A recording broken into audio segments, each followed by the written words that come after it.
Unsain Grupo les ofrece este espacio.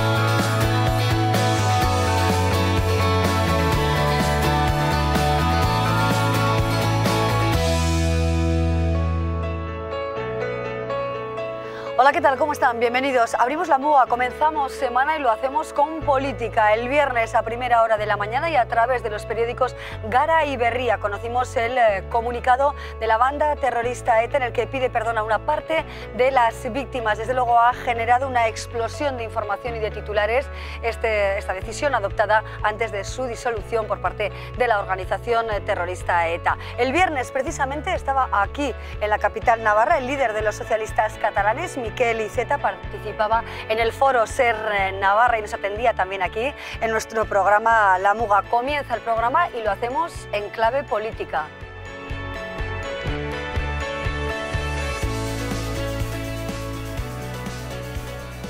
Fue el viernes a las 9 de la mañana cuando Miquel Iceta, el líder de los socialistas catalanes, desgranó la actividad política navarra y del conjunto de nuestro país y de Cataluña. Desde luego fue un desayuno organizado por el Foro SER Navarra en el que el comunicado de la organización terrorista supuso gran parte del tiempo. Miquel Iceta en la MUGA, ¿qué tal? Bienvenido, buenas noches. Bien encontrados y, en fin, encantado de estar aquí. Gracias por estar aquí. ¿Y hay que decir gracias por ese comunicado de la banda terrorista ETA? No, gracias no. Gracias no. Lo que pasa es que hacía mucho tiempo que estábamos esperando que dijesen que se disolvían y que pidiesen perdón a todos, no a una parte, y no solo a las víctimas, porque todos hemos sido víctimas, unas víctimas mortales de atentados, pero los demás no hemos sido libres. Mientras ETA actuaba, mucha gente pues se sentía limitada, se sentía coaccionada, no se atrevía a expresarse en libertad. Por lo tanto, ETA ha hecho mucho daño, mucho. 829 víctimas, pero la sociedad vasca, la sociedad navarra y el conjunto de la sociedad española.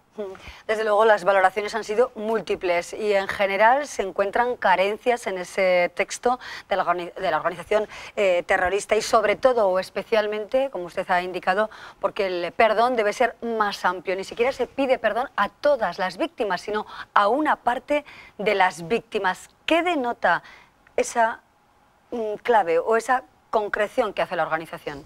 Yo creo que tiene una dificultad de aceptar que mataron sin sentido y que no han obtenido nada. Entonces les cuesta aceptar eso. Se equivocaron gravísimamente, hicieron mucho daño, pero eso no sirvió absolutamente de nada. Y por lo tanto, tantos años después, verse obligados a reconocer esto, pues yo supongo que les cuesta mucho, pero la verdad es que, en fin, yo me alegro de que se hayan disuelto y ahora lo que nos tenemos que seguir comprometiendo es a que desaparezca toda violencia, toda coacción, toda amenaza, que desaparezca la intolerancia, que vuelva el respeto entre quienes piensan distinto. Y para llegar ahí todavía falta mucho. Bildu, por ejemplo, calificaba de hecho histórico sin precedentes. Bueno, es verdad, desde el punto de vista de que la banda terrorista diga que se disuelve, pues es histórico y además se convierten en historia, ya son historia y nos permitirán a los demás escribir el presente y el futuro de otra manera, ¿no? Y desde luego yo creo que no hay que minimizarlo. Es verdad que nos hubiera gustado pues otro texto, otra forma, que hubiera pasado mucho antes, en fin, lo que se quiera, ¿no? Pero desde luego es una buena noticia que ETA se disuelva. Usted también hacía esa reflexión de ¿para qué tanto dolor? Oh, claro, para nada. ¿Qué han conseguido? ¿Qué objetivo político? ¿En qué ha avanzado lo que podía ser su planteamiento, sus objetivos? Y yo creo que ellos mismos se dan cuenta. Y eso hace todavía más horroroso el daño causado, porque no ha servido de nada. Pero en fin, dejémoslos atrás y ahora vamos a mirar entre todos hacia adelante, ¿no? E intentemos, pues eso, que desaparezca toda violencia, toda intolerancia, toda coacción, que podamos ser todos libres y respetarnos en nuestra diversidad de ideas, de sentimientos de identidad. Yo creo que ese es el gran mensaje a dar hoy y a partir de hoy cada día más. Un proceso que desde luego no será fácil. No, no lo es, porque somos, y yo tampoco quiero acusar solo a unos u otros, acabamos siendo todos muy intolerantes, ¿no? No te tolero, si piensas distinto, pues no te saludo, frunzo el ceño. eso no va a ningún lado. Hay que aceptar que hay una diversidad de opiniones, una diversidad de sentimientos, y hay que aceptar también que para avanzar lo hemos de hacer entre todos, con amplias mayorías, que las sociedades que se dividen por mitades enfrentadas no van a ningún sitio. Y eso a veces cuesta aceptarlo porque implica también un esfuerzo personal, y luego también de las instituciones. Los gobiernos han de marcar la pauta y no prestarse a ser solo los gobiernos de una parte. No han de olvidar nunca los gobiernos que gobiernan para todos, y eso es importante, y a eso hay que emplearse a fondo. Hemos vivido desde luego aquí, señor Iceta, aquí y en cualquier lugar de nuestro país, el mazazo terrorista día a día, sobre todo en unas épocas. En 5 décadas más de 800 personas perdieron la vida, con todos los daños que eso ha supuesto. Desde luego una sociedad resquebrajada, que por ejemplo Fernando Aramburu bien mostró en Patria, ¿no? Sí, yo creo que tuvo la virtud de señalar, y además de señalar muchas cosas, ¿no? De ir al sentimiento de unos y otros, porque es verdad que en un conflicto uno tiende a ver solo una parte y a reconocer los argumentos de una parte, pero también hay que saber la otra, por qué piensa, por qué reacciona de una manera, pero no para situarse en una equidistancia. Cuando ha habido quien ha matado y quien ha muerto, nosotros estamos al lado de las víctimas, y los que decidieron matar para hacer avanzar sus objetivos han de pedir perdón porque se equivocaron y causaron mucho daño. Y es verdad que cuando ponemos la cifra, 829 muertos, pero heridos, gente que se vio condicionada en su vida, los amigos, las familias de esas víctimas, es verdad que todas iguales y todas nos merecen el mismo respeto, ¿no? Pero yo no puedo dejar de recordar pues, a Ernest Lluch, asesinado sencillamente por pedir diálogo, sencillamente porque no pensaba como los terroristas, o el atentado de Hipercor en Barcelona, porque es verdad que a veces involuntariamente no pensamos ETA, País Vasco, no, País Vasco y Navarra, y Cataluña y el conjunto de España, y por lo tanto víctimas fuimos todos. Yo me acuerdo en una etapa de ofensiva de ETA en Cataluña, pues que cada mañana tenía que agacharme a mirar debajo de mi coche. Esa instrucción nos dio la policía, ¿no? Y tenías un sentimiento de dolor, de rabia, pero también de inquietud, de miedo. Yo creo que, en fin, dejar atrás todo eso ha sido fantástico, y que al final ETA, aunque sea de esta forma discutible, diga, bueno, yo me disuelvo y ya me quito de en medio, pues es una gran noticia. Cambiará el escenario político de nuestro país, las dinámicas, las claves de pacto, las uniones, las líneas rojas. ¿Intuye un cambio en la radiografía política de España? Bueno, cambio en la radiografía política no creo, porque ETA ya hace mucho tiempo que no era un factor político. Lo que sí que espero es que todos ahora no pensemos que se ha acabado el trabajo por eliminar las violencias, la intolerancia, la coacción, que precisamente yo creo que ahora es el momento de decir, mira, cuando ya definitivamente parece claro que nadie va a actuar para asesinar a otra persona, demos un paso más, demos un paso, porque el problema no es solo un asesinato o una bomba, el problema también es una pintada, es un cristal roto, es señalar al que no piensa como tú, es aceptar que hay otras ideas, aceptar que hay razones en las razones del otro y encontrar un camino de entendimiento. Y por lo tanto la labor es inmensa, y yo espero que en Navarra, en Euskadi, en Cataluña, en todas partes, seamos capaces de avanzar por ahí y no retroceder. Señor Iceta, nos interesa también su opinión acerca del caso Alsasua, otro de los asuntos que concierne en parte a Navarra, que está siendo seguido en la Audiencia Nacional, pelea de bar, terrorismo. ¿Cómo contempla esta situación? También el apoyo del Gobierno de Navarra a la manifestación de hace ya 2 semanas. ¿Cuál es su mirada al respecto? Vamos a decir varias cosas. Una, yo no conozco los detalles concretos, ¿no?, del caso de Alsasua, pero hemos tenido hace poco en Cataluña también una polémica alrededor de lo que allí se llaman los comités de defensa de la República.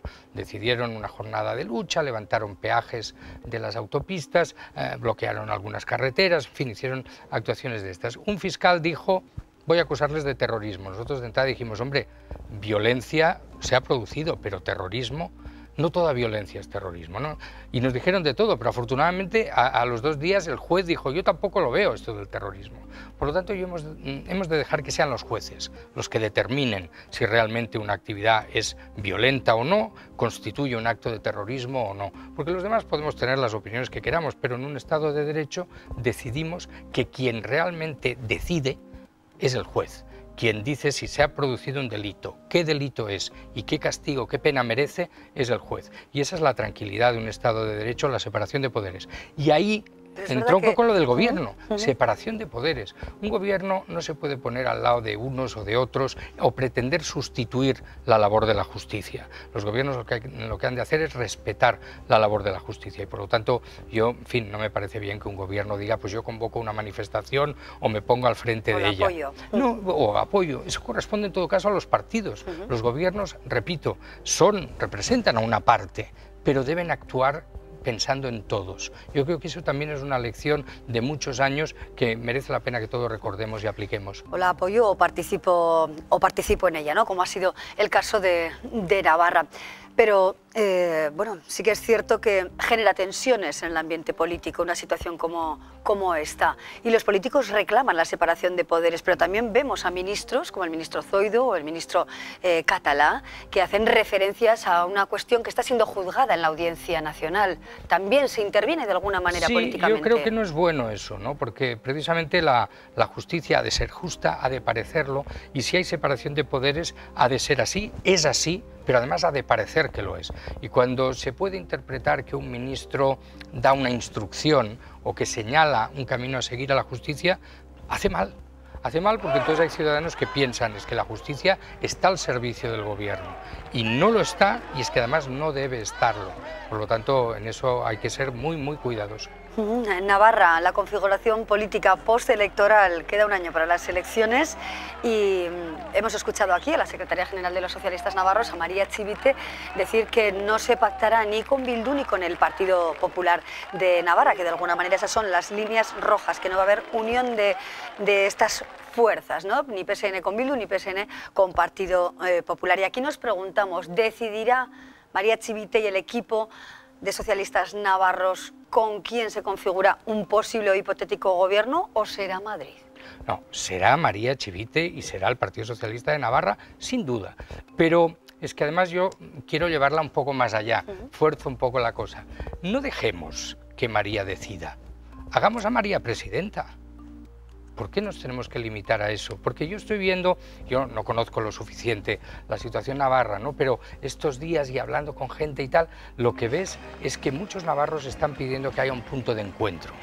¿Quién mejor para concitar ese punto de encuentro de una persona como María Chivite? Porque si uno ve las identidades que hay en Navarra, hay una identidad navarra muy fuerte, una identidad española muy fuerte y también una presencia de identidad vasca. Hay posiciones de la derecha a la izquierda en todos sus matices.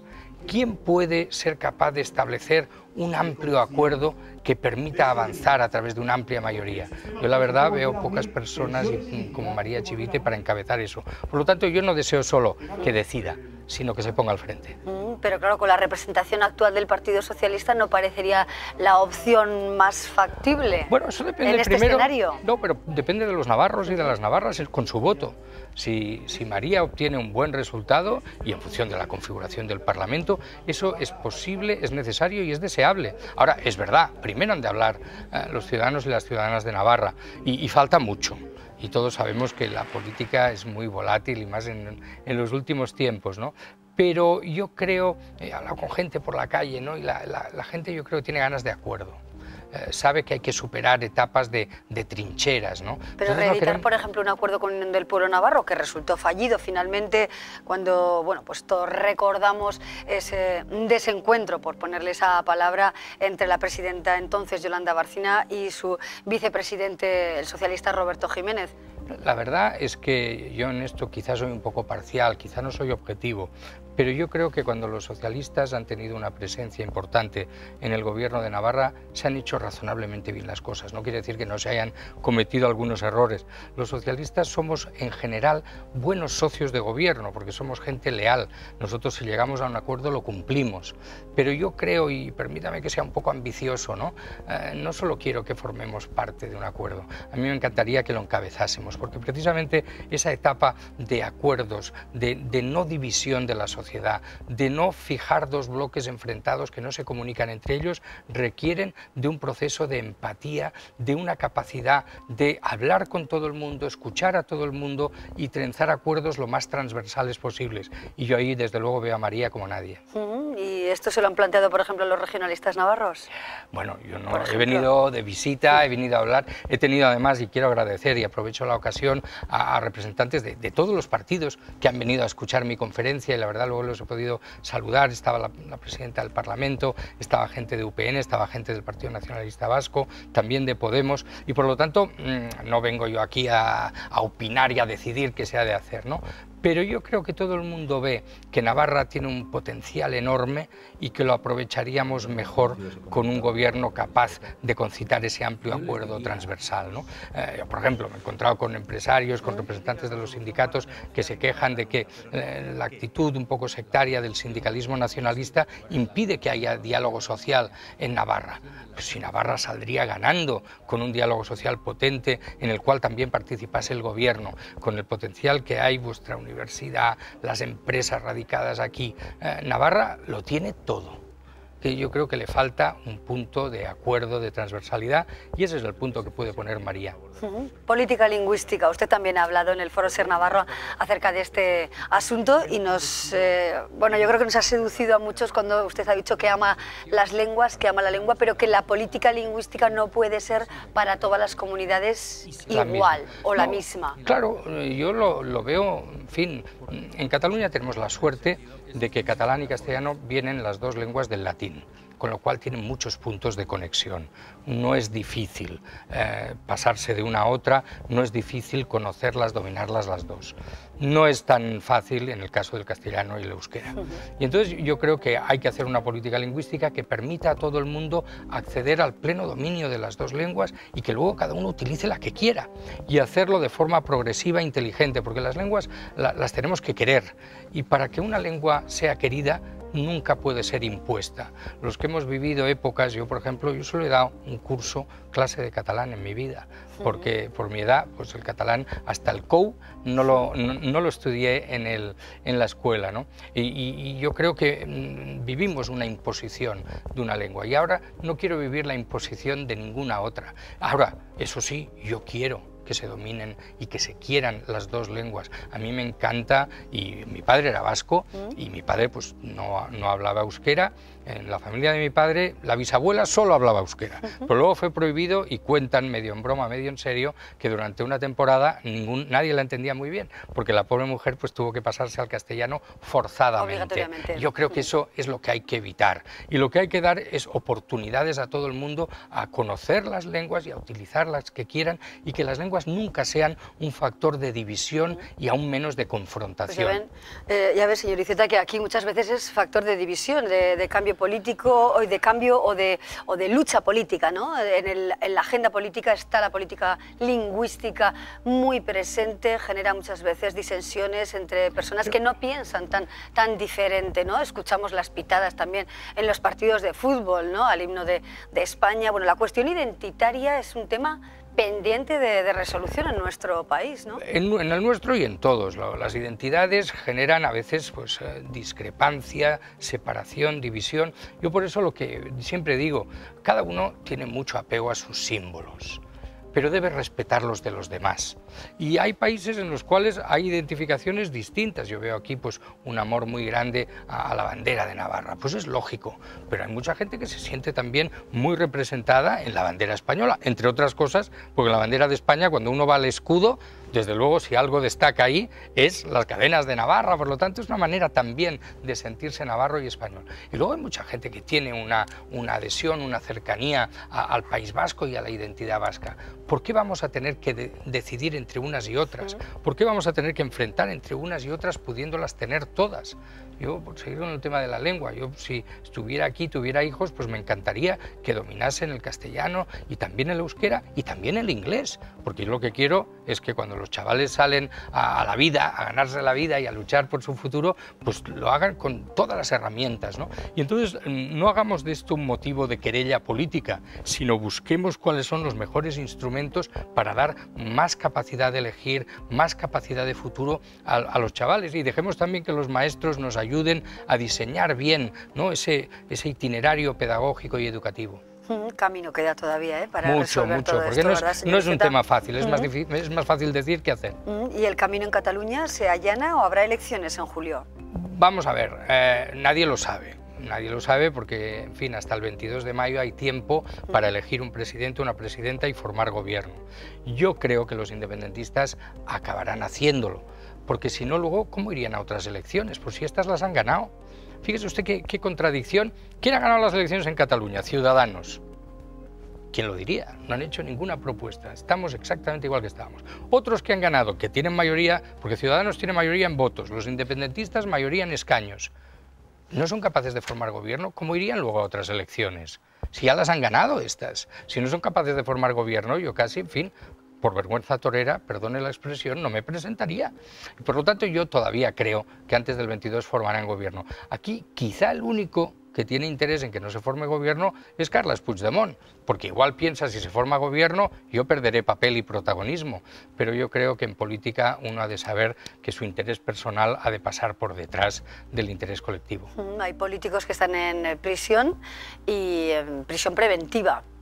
Es muy duro, digámoslo claramente, porque yo creo que somos políticos, pero también somos personas. Llevar a alguien a la cárcel cuando todavía no ha habido sentencia es una decisión muy dura. Ahora bien, es una decisión que ha tomado un juez en uso de sus atribuciones y porque considera que hay motivos para tomarla. Yo lo que espero es que la sentencia se produzca cuanto antes. Y es verdad que cuando hay gente en la cárcel y una parte de la población considera que eso es injusto, dificulta la actuación política. Ahora bien, si ha faltado una cosa en Cataluña es política, por parte del independentismo, pero también por parte del Gobierno de España. Desde el año 2012 vemos cómo se va agravando el problema y cómo se van haciendo las cosas cada vez más difíciles. La justicia puede resolver problemas jurídicos, pero el problema que tenemos en Cataluña es de raíz claramente política y solo puede encontrar resolución a través de la política.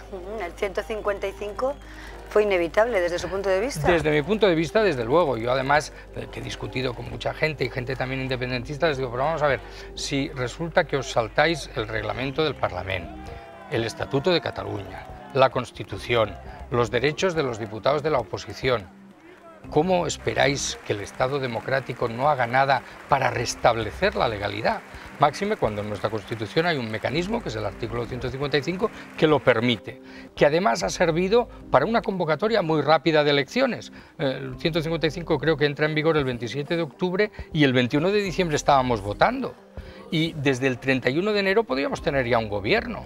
Y en cambio pasan los días, las semanas, los meses y los independentistas que dicen que el 155 es lo peor que puede haber pasado, no hacen nada para evitar que se siga aplicando, porque a la que haya un presidente y un gobierno en Cataluña cesará la aplicación de ese artículo. ¿Se esperaría ahora un paso diferente de Mariano Rajoy en la situación catalana? Cuesta mucho esperar cosas distintas de Mariano Rajoy, y lo digo desde el respeto, pero yo estoy convencido de que si hubiera un gobierno en Cataluña, el gobierno de España tendría un estímulo para intentar el acuerdo o al menos el diálogo que no se tuvo en el pasado. Pero es verdad que mientras no esté ese gobierno en Cataluña, ¿con quién se establece? Los diálogos necesitan de interlocutores que tengan una legitimación y que se reconozcan entre ellos. Sin gobierno en Cataluña, la política no vuelve. Y la política tiene que decir que, por ejemplo, el caso Cifuentes, el famoso máster, no es de recibo en España y que una política que bueno, pues plantea sombras y dudas en relación con un curso o un máster no tiene que estar dirigiendo una comunidad. Hombre, desde mi punto de vista no hay ningún tipo de duda. Primero, porque todo apunta a que mintió. Luego, para intentar cubrir esa mentira, alguien ajustaron los documentos, por no decir falsificaron, y luego se le quita importancia a una cosa que tiene un valor enorme, que es el esfuerzo de mucha gente por sacarse un título. Gente que ha trabajado para ganarse los estudios, podérselos pagar, gente que tiene becas, gente que ha dedicado mucho esfuerzo. Si ahora le resulta que los títulos universitarios y los másters son una cosa que se puede comprar y vender, que no depende del esfuerzo personal y académico de cada uno, ¿en qué mundo vamos a vivir? Y yo creo que un responsable político de un nivel como el presidente, la presidenta de una comunidad autónoma, ese error no lo puede cometer de ninguna manera. Y además ha tenido, si me permite la expresión, mala suerte, doña Cristina Cifuentes, porque frente a ella se pone la figura de Ángel Gabilondo. Catedrático, profesor de universidad, fue rector de universidad, la imagen misma de la decencia, de la honestidad, del rigor académico. En fin, yo creo que ella tendría que, en fin, quitarse de medio, y si no, hay que votar la moción de censura que va a presentar Ángel Gabilondo. Madrid ganaría no solo por este tema concreto, sino en muchos otros. Pues van a mirar ahora todos los estudios y los másters. Creo que usted dejó los estudios por la política, ¿verdad? Yo dejé, sí, y afortunadamente no se me ocurrió adornarlo, ¿no? Yo siempre lo he dicho, y la verdad, la política a mí me picó casi como un gusanillo, y no me la he quitado de encima, pero me llegó el primer año de universidad, y la verdad es que dejé los estudios y he hecho una carrera, pero política, no de ciencias políticas, sino políticas. Sí. Y la verdad... química, ¿no? Sí, química. Yo empecé químicas, pero así como siempre digo, así como Alfredo Pérez Rubalcaba acabó la carrera y es profesor de química, yo no la acabé, dejé los estudios porque me volqué en la actividad política y la he disfrutado, la he sufrido, pero sobre todo disfrutado durante mucho tiempo. Algo de química y de física también tiene la política, señor Iceta? Sí, y de psicología y de tantas cosas, ¿no? Pero tiene sobre todo para mí de sentido común. Yo creo que con sentido común y con respeto se puede avanzar muchísimo. Y eso nos enseña en un máster, ¿no? Eso te lo enseña la vida. Los padres son muy importantes, la familia, tu entorno, tus amigos, tu manera de ver la vida, tu manera de sonreír, pero te lo enseña la vida. Miquel Iceta, muchísimas gracias por estar hoy en La Muga. Ha sido un placer conocerle y escucharle y también cuestionarle y preguntarle, sin duda. Gracias, de verdad.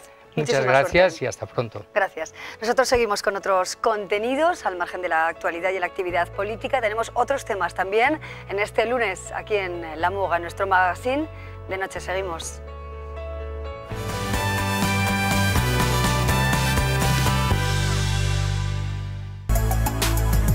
Unsain Grupo les ha ofrecido este espacio.